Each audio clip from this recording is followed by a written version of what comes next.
The HOA boss gave me 48 hours to tear down my house or pay $300,000. She thought she had me trapped.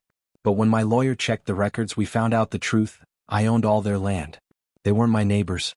They were my tenants. Before watching full story, comment below from where you watching. Also like and subscribe for more stories. My name is David Chin, and at 45, I thought I'd seen every kind of business drama possible.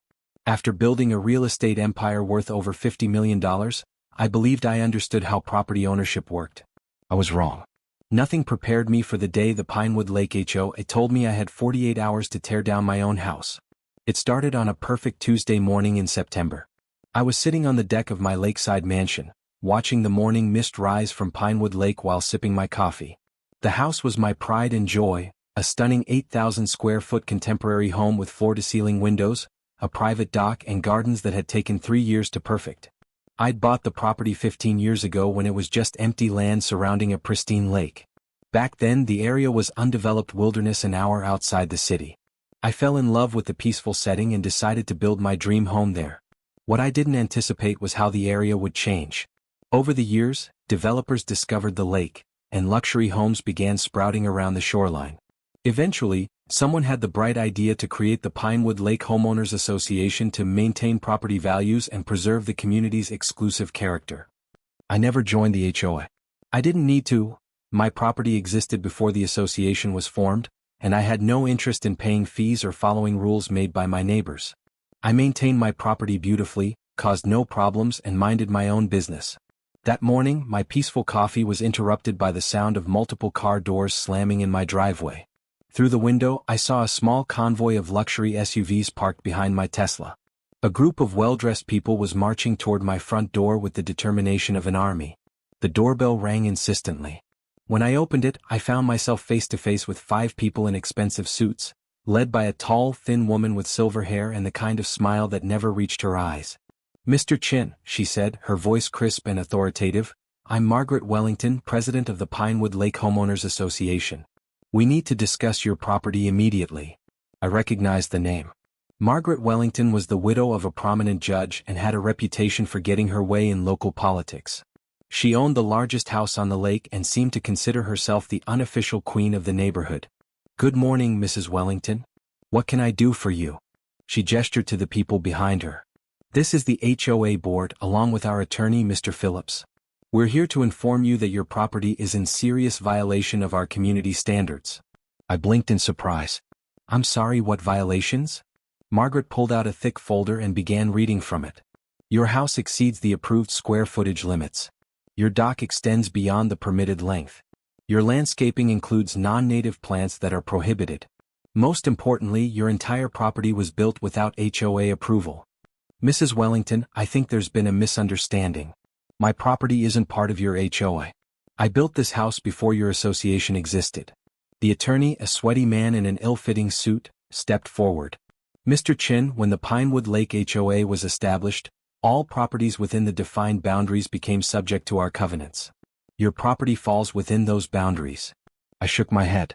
"That's not how property law works. You can't retroactively apply HOA rules to existing properties without the owner's consent." Margaret's smile became even more frigid. "Mr. Chin, I think you'll find that we can. Our legal research shows that your property should have been included in the original HOA formation. The fact that it wasn't was an oversight that we're now correcting." "An oversight?" I couldn't hide my disbelief. "You're trying to force me into an HOA that I never agreed to join?" "Mr. Chin," the attorney interjected, "we've filed paperwork with the county to have your property formally included in the HOA. Until this matter is resolved, you're required to comply with all community standards." Margaret handed me an official-looking document. "You have 48 hours to begin correcting these violations. That includes reducing your house to the approved square footage, shortening your dock, and removing all non-compliant landscaping." I stared at the document in shock. "You want me to tear down part of my house? In 48 hours? The alternative is legal action," Margaret said sweetly. "We're prepared to seek an injunction to have the violations corrected at your expense." One of the other board members, a man with a thick mustache and an expensive watch, spoke up. "Mr. Chin, we're not unreasonable people. If you're willing to work with us, we might be able to arrange a payment plan for the necessary modifications." "A payment plan for what?" Well, bringing your property into compliance will be expensive. We estimate around $2 million. But if you join the HOA and pay the standard dues plus a special assessment for past non-compliance, we could spread the costs over several years. I realized what was happening. This wasn't about community standards or property values. This was a shakedown. How much would this special assessment be? I asked. Margaret consulted her folder. $300,000, plus monthly dues of $8,000 going forward. $8,000 a month? For HOA dues? Pinewood Lake is an exclusive community, Mr. Chin. Maintaining our standards isn't cheap. I looked at each of their faces, seeing the same greedy satisfaction. They thought they had me cornered. A wealthy homeowner who would pay anything to avoid the hassle of legal battles and property modifications. I need to review this with my attorney, I said carefully. Of course, Margaret replied. But remember, you have 48 hours to begin compliance. We'll be monitoring your progress.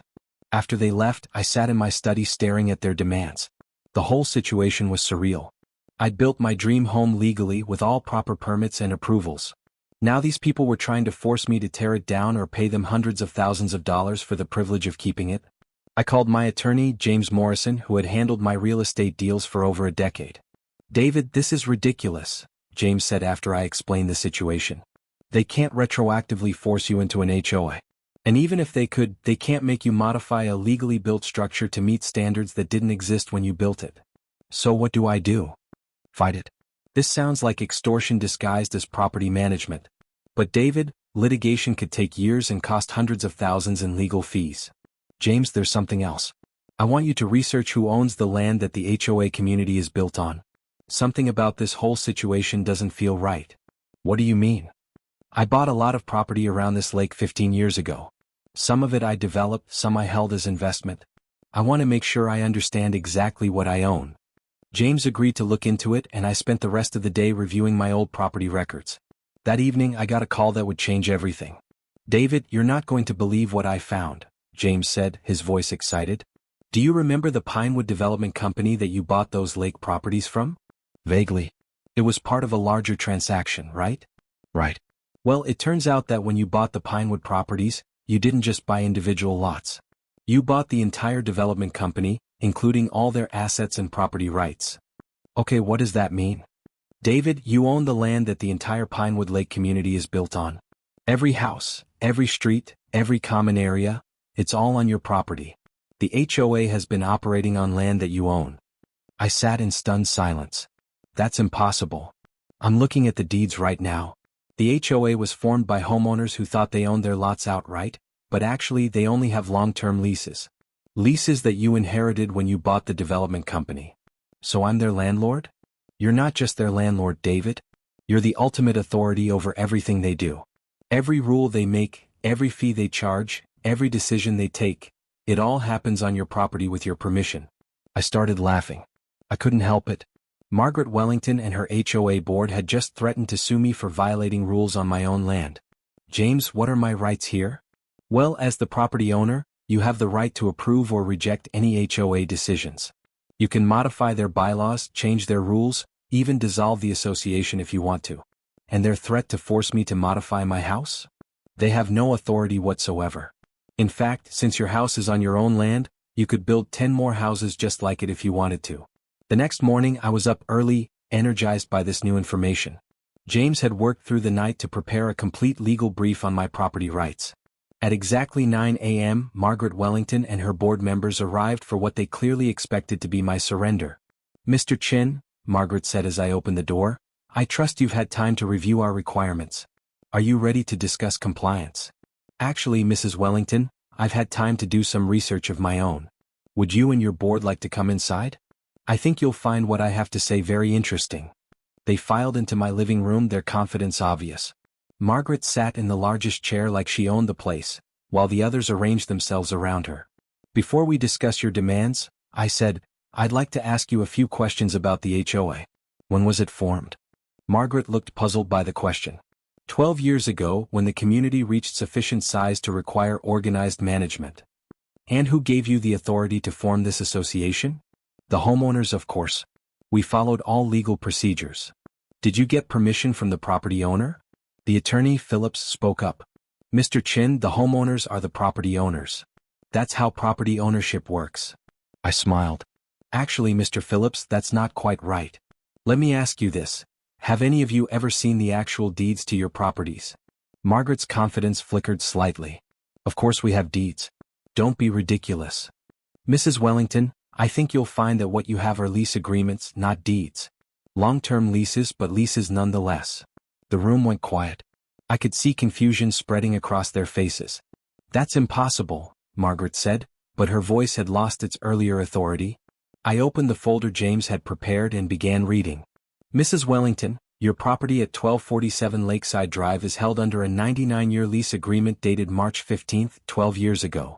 Mr. Johnson, your property at 1251 Lakeside Drive is under a similar lease dated April 3 of the same year.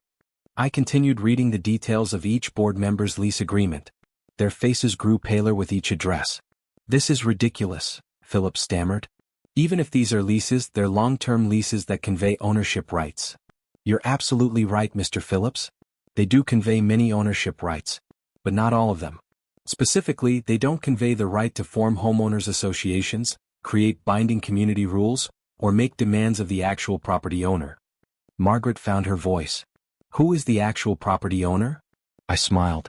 You're looking at him. The silence that followed was deafening. I could literally see the gears turning in their heads as they processed this information. That's impossible, Margaret whispered.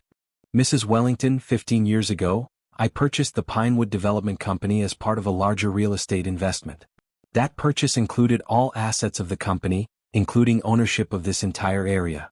When your homes were built, the development company granted you long-term leases. When I bought the company, I became your landlord. Phillips was frantically flipping through papers.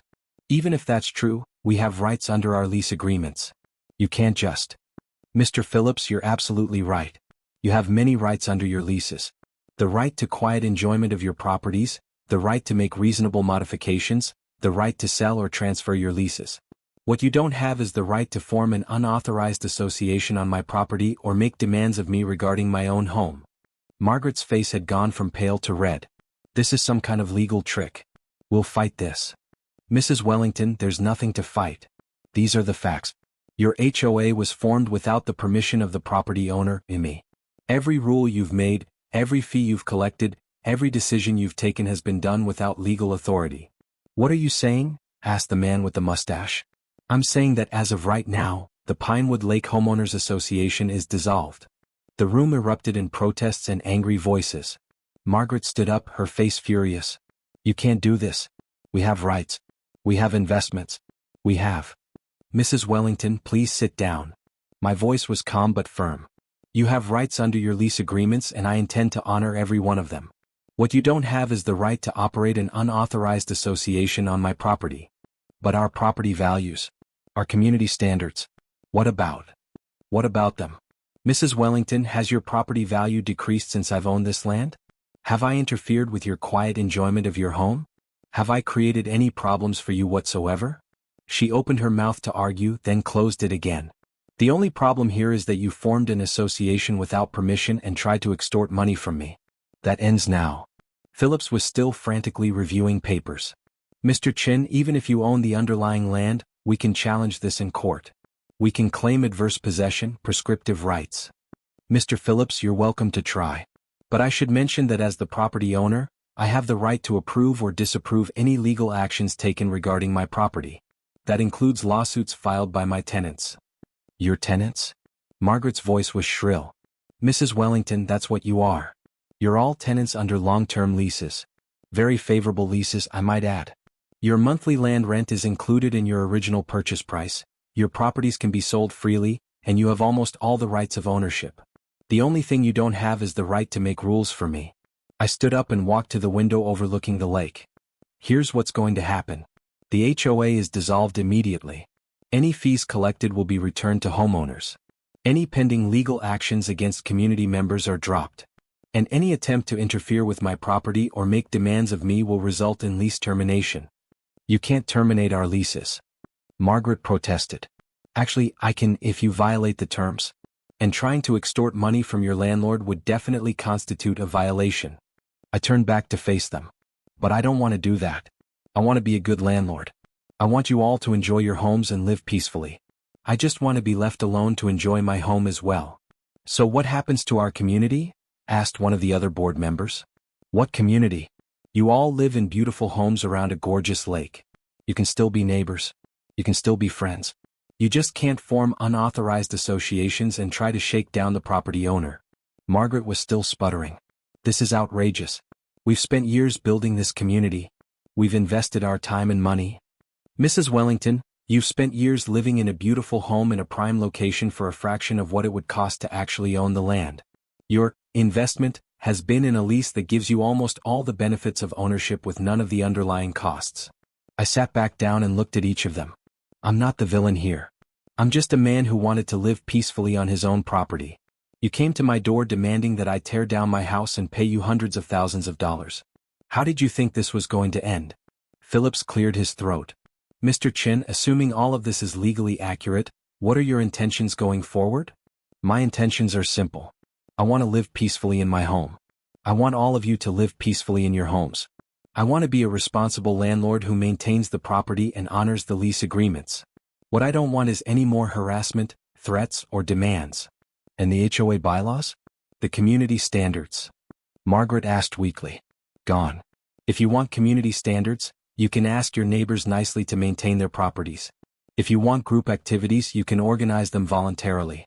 What you can't do is create binding rules and mandatory fees without the property owner's permission. I stood up again. Ladies and gentlemen, this meeting is over. You now know the facts about your properties and your relationship to me as your landlord. I suggest you go home, review your lease agreements, and adjust your expectations accordingly. As they filed out, Margaret turned back one last time. This isn't over, Mr. Chin. Yes, Mrs. Wellington, it is. After they left, I called James to update him on the meeting. How did they take it? He asked. About as well as you'd expect.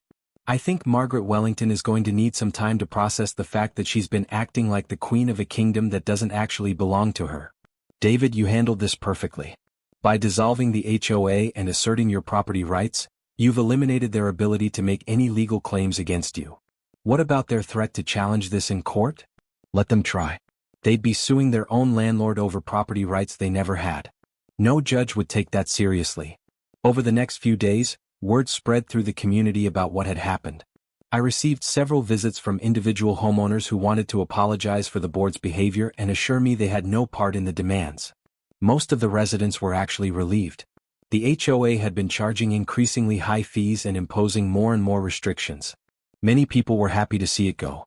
Margaret Wellington, however, was not ready to give up. A week after our meeting, I received a certified letter from a new attorney threatening legal action for fraudulent interference with homeowner rights. I forwarded the letter to James, who called me back laughing. David, they're threatening to sue you for interfering with rights they never had on property you own. This is like a tenant threatening to sue their landlord for not letting them sublease without permission. So I should ignore it? Absolutely not. I'm going to respond with a letter explaining their legal position and suggesting they might want to get better legal advice. James's response letter was a masterpiece of legal writing. He carefully explained the property ownership structure, cited relevant case law, and politely suggested that any further frivolous legal threats could result in lease termination for harassment. That was the last I heard from Margaret Wellington's lawyers.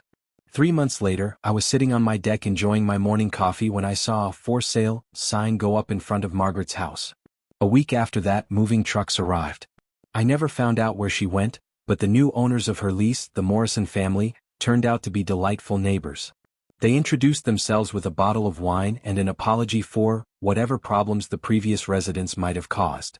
Mr. Chin, Mrs. Morrison said, we just want you to know that we're thrilled to be living in such a beautiful area. If there's ever anything we can do to be better neighbors, please let us know. I invited them to use my dock whenever they wanted and offered to help them get settled in the community. 6 months after the HOA dissolution, I received a letter from the remaining homeowners asking if I would consider allowing them to form a voluntary neighborhood association. Not for rule enforcement, but for organizing community events and maintaining common areas. I agreed, with the stipulation that membership would be entirely voluntary, no fees could be charged without individual consent, and no binding rules could be made without my approval as the property owner. The new association has worked beautifully. They organize annual barbecues, coordinate holiday decorations, and maintain the common areas around the lake. Everyone participates voluntarily, and there's no drama or conflict. As for me, I continue to live peacefully in my lakeside mansion, which remains exactly as I built it, 8,000 square feet of beautiful architecture with a dock that extends exactly as far as I want it to extend, surrounded by gardens full of whatever plants I choose to grow. The irony of the whole situation still makes me smile. Margaret Wellington and her board tried to shake me down for hundreds of thousands of dollars, demanding that I follow their rules and pay their fees. They never bothered to research who actually owned the property they were so determined to control. If they had simply been good neighbors from the beginning, none of this would have happened. I had no interest in interfering with their lives or their community. I just wanted to live peacefully on my own property. But when they came to my door with threats and demands, they forced me to examine the legal relationship between us. Once I discovered that I was their landlord, not their neighbor, everything changed. The best part? I'm now earning rental income from every property in the community. The lease agreements I inherited include provisions for periodic rent adjustments, and after 12 years of no increases, it was time for a market rate evaluation. I kept the increases modest.